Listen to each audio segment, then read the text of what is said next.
Hello, fifth graders. We are on our second day of Reading Wonder. I hope you really enjoyed yesterday's reading. We left off in the book with Augie going off with Jack, Will, Julian, and Charlotte on a tour of his new school.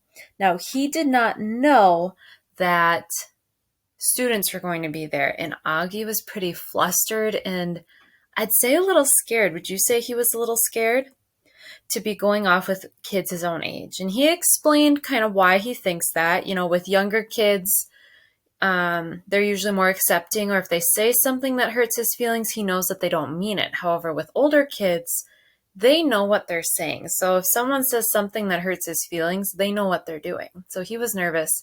But was Augie the only one who was nervous about this? No. Do you remember his mom, Isabel, her face? Augie had said, on page 23, I looked at her now. I wanted her to see how mad I was at her, but then I saw her face and just nodded. She seemed more scared than I was. And it's probably because, Isabel's a mom and she wants to protect her son. She wants to protect Augie. And this is hard for her, even though in her heart she knows that Augie going to school is the best option for him in the long run. She's still terrified about it because she knows it's not going to be easy for him. All right, so fifth grade, today we will be reading page 24 through 42. So go ahead and open up your books to page 24. And so this chapter is titled The Grand Tour. Jack, Will, Julian, Charlotte, and I went down a big hallway to some wide stairs. No one said a word as we walked up to the third floor. When we got to the top of the stairs, we went down a little hallway full of lots of doors. Julian opened the door marked 301. This is our homeroom, he said, standing in front of the half-open door. We have Miss Petosa. They say she's okay, at least for homeroom. I heard she's really strict if you get her for math, though. That's not true, said Charlotte. My sister had her last year and said she's totally nice. Not what I heard, answered Julian, but whatever. He closed the door and continued walking down the hallway. This is the science lab, he said when he got to the next door. And just like he did 2 seconds ago, he stood in front of the half-open door and started talking. He didn't look at me once while he talked, which was okay because I wasn't looking at him either. You won't know who you have for science until the first day of school, but you want to get Mr. Holler. He used to be in the lower school. He would play this giant tuba in class. It was a baritone horn, said Charlotte. It was a tuba, answered Julian, closing the door. Dude, let him go inside so he can check it out, Jack Will told him, pushing past Julian and opening the door. Go inside if you want, Julian said. It was the first time he looked at me. I shrugged and walked over to the door. Julian moved out of the way quickly, like he was afraid I might accidentally touch him as I passed by him. Nothing much to see, Julian said, walking in after me. He started pointing to a bunch of stuff around the room. That's the incubator. That big black thing is the chalkboard. There are the desks. These are chairs. Those are Bunsen burners. This is a gross science poster. This is chalk. This is the eraser. I'm sure he knows what an eraser is, Charlotte said, sounding a little like Via. How would I know what he knows? Julian answered. Mr. Tushman said he's never been to a school before. You know what an eraser is, right? Charlotte asked me. I admit I was feeling so nervous that I didn't know what to say or do except look at the floor. Hey, can you talk? Asked Jack Will. Yeah, I nodded. I still really hadn't looked at any of them yet. Not directly. You know what an eraser is, right? Asked Jack Will. Of course, I mumbled. I told you there was nothing to see in here, said Julian, shrugging. I have a question, I said, trying to keep my voice steady. What exactly is homeroom? Is that like a subject? No, that's just your group, explained Charlotte, ignoring Julian's smirk. It's like where you go when you get to school in the morning and your homeroom teacher takes attendance and stuff like that. In a way, it's your main class, even though it's not really a class. I mean, it's a class, but... I think he gets it, Charlotte, said Jack Will. Do you get it? Charlotte asked me.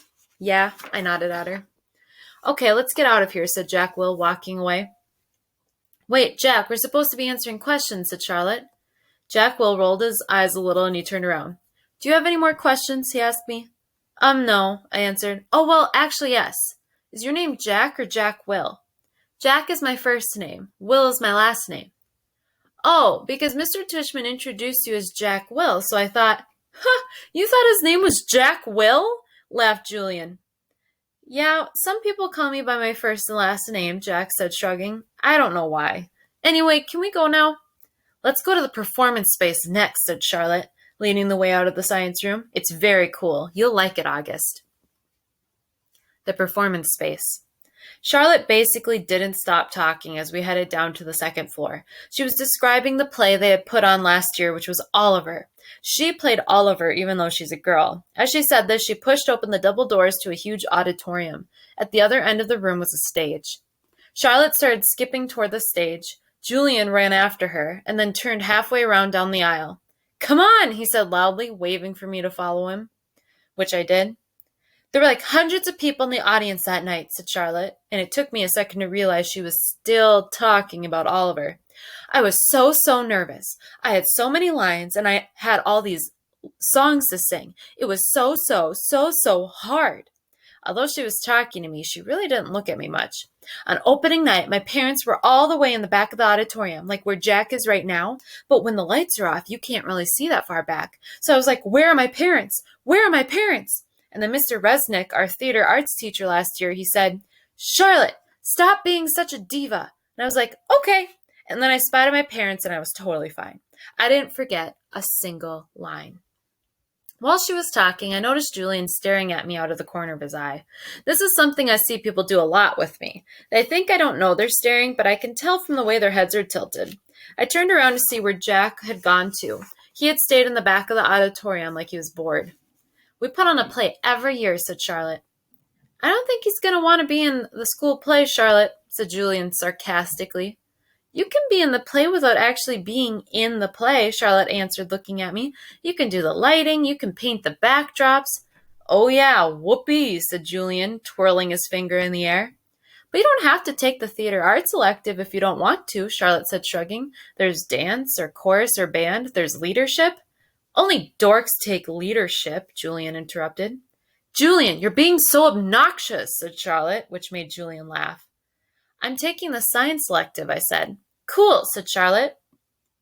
Julian looked directly at me. The science elective is supposedly the hardest elective of all, he said. No offense, but if you've never, ever been in a school before, why do you think you're suddenly going to be smart enough to take the science elective? I mean, have you ever even studied science before? Like real science? Not like the kind you do in kits? Yeah, I nodded. He was homeschooled, Julian, said Charlotte.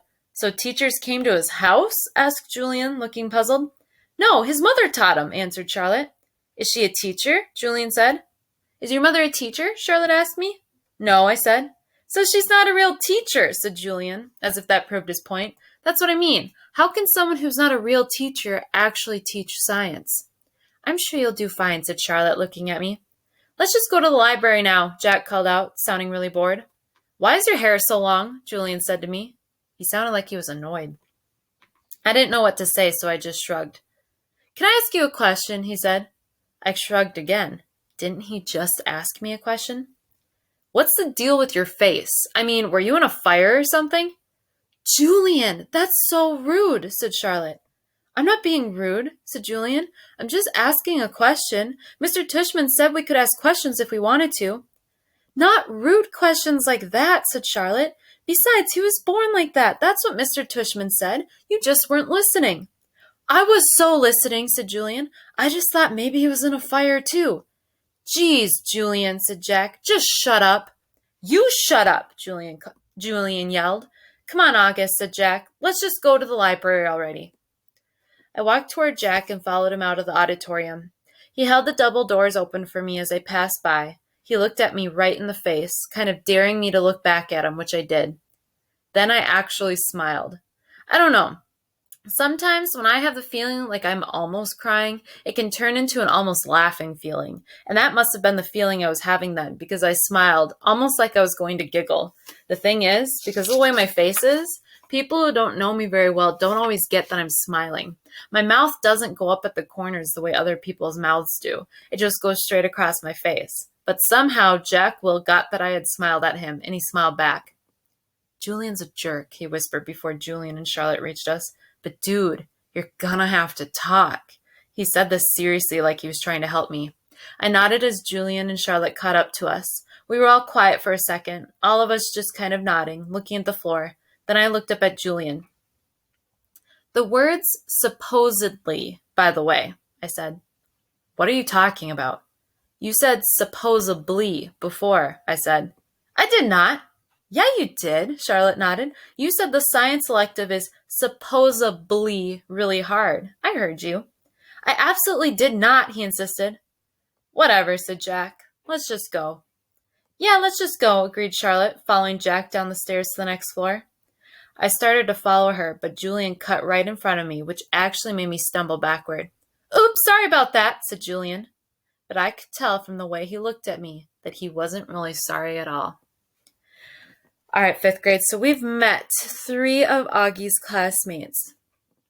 I want you to think to yourself, or if your parents or siblings around you, let them know, what do you think of these 3 characters? How would you describe Jack Will?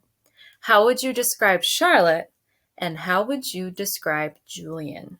Take a moment to either think about that or tell someone in your house by you, how would you describe those 3 characters? And now I want you to think about, what have you noticed happening with Augie as he gets further into the tour? Think about how he started out on the tour, not looking at anyone, not speaking up, not asking questions, to what we just witnessed on page 30. What's happening with Augie? Is he kind of coming out of his shell? Is he maybe being a little more confident?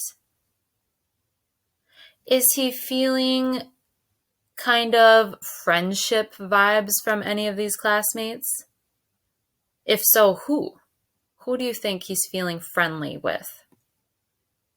Is there anyone he's not getting friendship vibes from? There definitely is, right? Julian. Okay, let's keep reading. Page 31, the deal. Mom and Mr. Tushman were talking when we got back to the office. Mrs. Garcia was the first to see us come back, and she started smiling her shiny smile as we walked in. So, August, what did you think? Did you like what you saw? She asked. Yeah, I nodded, looking over at Mom. Jack, Julian, and Charlotte were standing by the door, not sure whether to go or if they were still needed. I wondered what else they'd been told about me before they'd met me.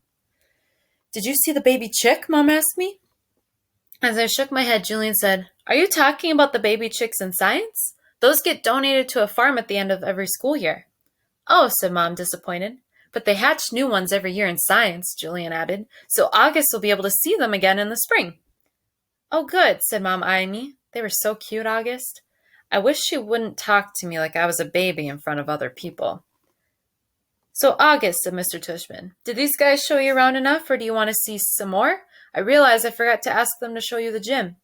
We did anyway, Mr. Tushman, said Julian. Excellent, said Mr. Tushman. And I told him about the school play and some of the electives, said Charlotte.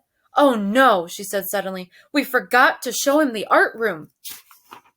That's okay, said Mr. Tushman. But we can show it to him now, Charlotte offered. Don't we have to pick up Via soon? I said to Mom. That was our signal for telling Mom if I really wanted to leave. Oh, you're right, said Mom, getting up.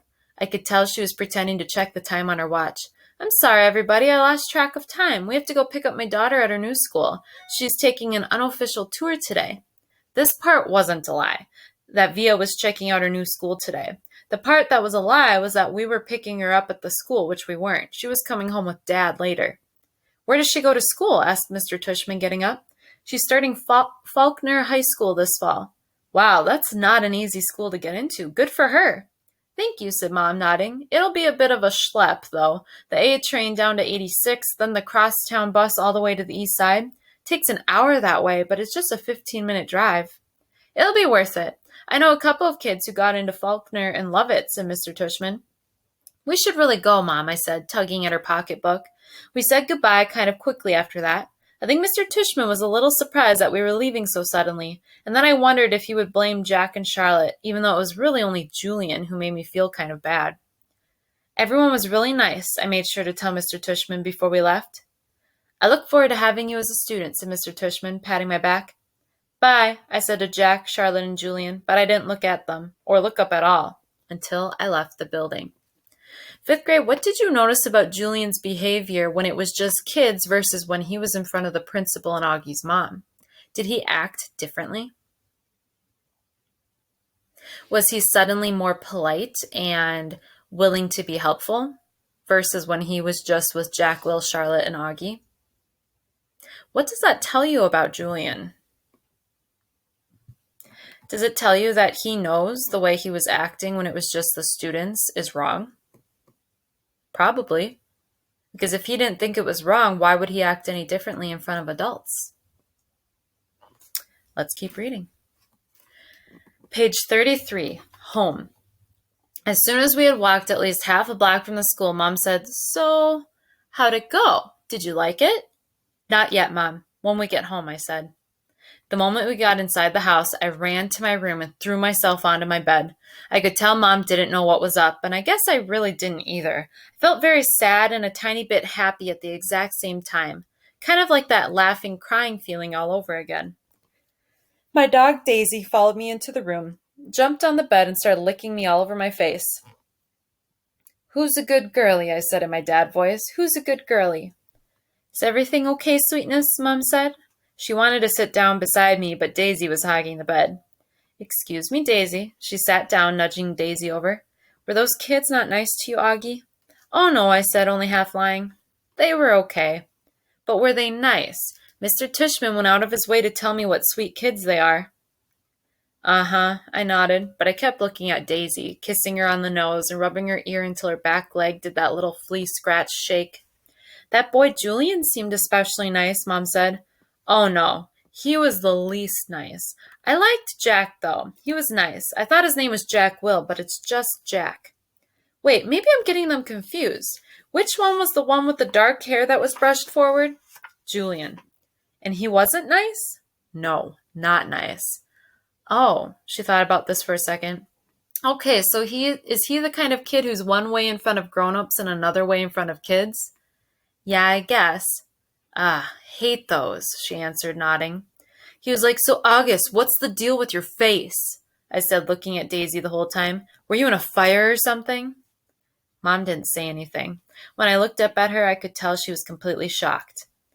"He didn't say it in a mean way," I said quickly. "He was just asking." Mom nodded. "But I really liked Jack," I said. "He was like, 'Shut up, Julian.' And Charlotte was like, 'You're so rude, Julian.'" Mom nodded again. She pressed her fingers on her forehead like she was pushing against a headache. "I'm so sorry, Augie," she said quietly. Her cheeks were bright red. "No, it's okay, Mom, really. You don't have to go to school if you don't want, sweetie." "I want to," I said.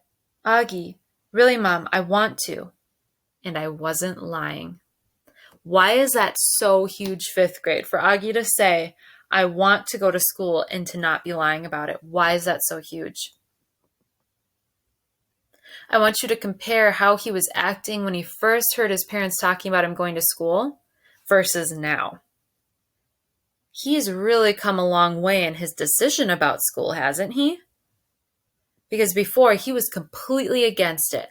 He was happy that his dad seemed to be siding with him about not going to school. He felt betrayed when his dad started talking to him about the positive things about going to school.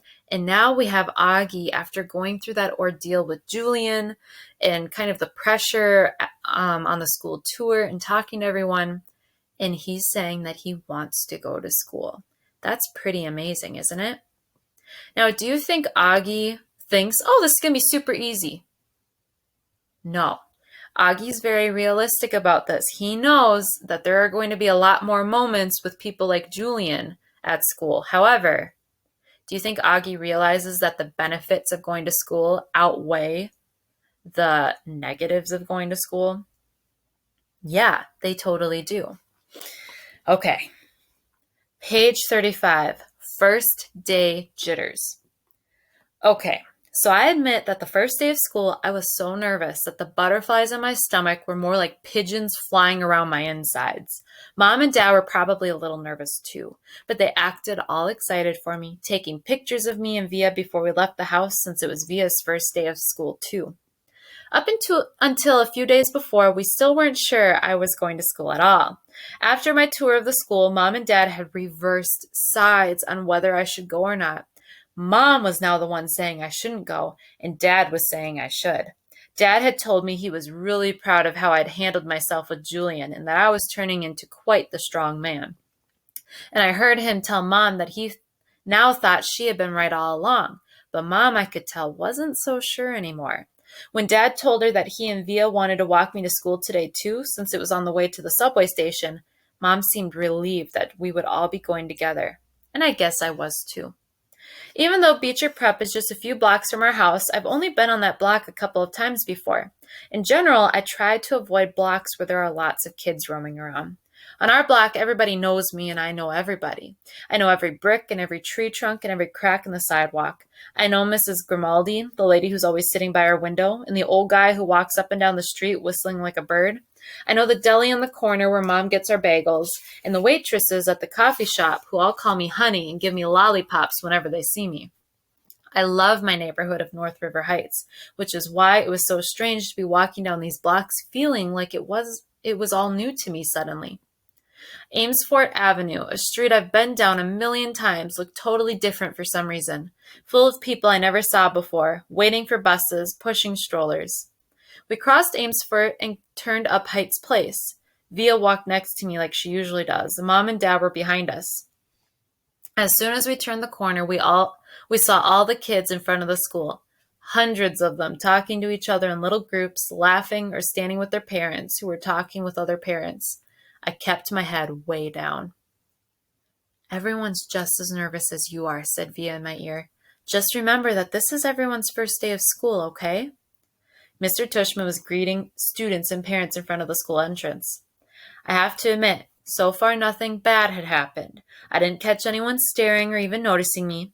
Only once did I look up to see some girls looking my way and whispering with their hands cupped over their mouths, but they looked away when they saw me notice them. We reached the front entrance. "Okay, so this is it, big boy," said Dad, putting his hands on top of my shoulders. "Have a great first day." "I love you," said Via, giving me a big kiss and a hug. "You too," I said. "I love you, Augie," said Dad, hugging me. "Bye." Then Mom hugged me, but I could tell she was about to cry, which would have totally embarrassed me.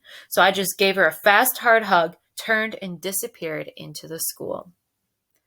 Okay, 5th grade, I want you to predict what's going to happen during Augie's first day of school. I want you to think about our school day. What do you think is going to happen to Augie? Is he going to have some good moments? Is he going to have some bad moments or embarrassing moments? All right, let's see. Page 37, locks. I went straight to room 301 on the 3rd floor. Now I was glad I'd gone on that little tour because I knew exactly where to go and didn't have to look up once. I noticed that some kids were definitely staring at me now. I did my thing of pretending not to notice. I went inside the classroom and the teacher was writing on the chalkboard while all of the kids started sitting at different desks. The desks were in a half circle facing the chalkboard, so I chose the desk in the middle towards the back, which I thought would make it harder for anyone to stare at me. I still kept my head way down, just looking up far enough from under my bangs to see everyone's feet. As the desks started to fill up, I did notice that no one sat down next to me. A couple of times someone was about to sit next to me, then changed his or her mind at the last minute and sat somewhere else.